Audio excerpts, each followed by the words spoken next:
Hello guys, how you doing? Nice to see you. Well, this is the first whirly. This is actually the second whirligig I made like this. This whirligig is a woman washing her two kids, and she's dunking them. And Dad's down here, and he's wondering what the hell all the noise is about. And this is a very difficult one to make. And it was difficult for a couple of reasons. One is I had a pattern for this thing. I don't even know where I got this pattern. But whoever made the pattern, the works, the gears, to make the whole thing work, you could tell they just mailed this in and they never ever made it. So here I made all this stuff and I said, gee, how am I going to get this thing to work? I tried to make it the way they said to make it, and it didn't work. So anyway, I played around. I made 3 or 4 different shafts for it.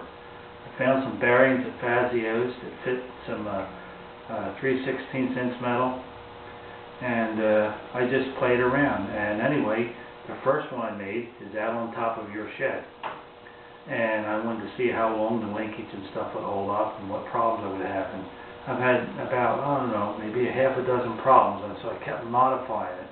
And that first one was going to be Joe's. But I modified it so much and I chopped it up so much trying to get the damn thing to work right that I just couldn't give it to him. So this is the second one. And so I've made some modifications and I made it a lot better. And on this thing, I'm going to bring you up close here so that you can see it. But on this thing, I made a shaft. And of course you get a bearing up here by the fan. And I come over here and I got another bearing. Sits inside this block of wood. And as you can see, I made a crank.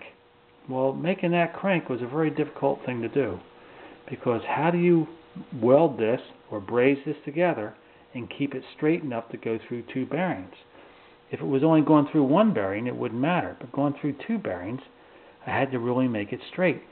And I had the darndest time. I tried a lot of different things, and every time I went to weld it, wouldn't you know, the thing would warp and bend, and you try to straighten it by hand, and you can only do so much of that, and I could never get it just right. So that was a major problem I had, and one day I was, I don't know whatever gave me the idea, but I said, wait a minute, I know what to do. So what I did was I made my U's out of metal here, right? I made 3 little pieces, and I welded it on where I wanted it on a straight rod.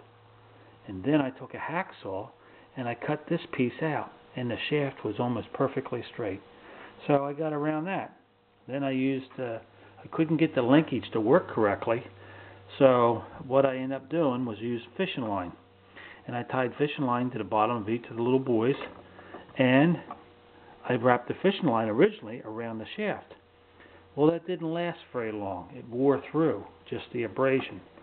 So I got the bright idea is, why not drill a hole in the washer, cut a slit in the washer, open up the washer so I could slide it over the shaft, and tie the string onto the washer and let the washer take the wear.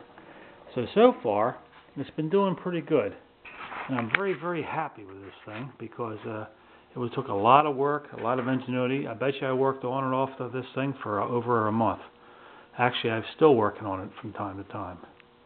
So this is number 2 of my first whirligig. Alrighty?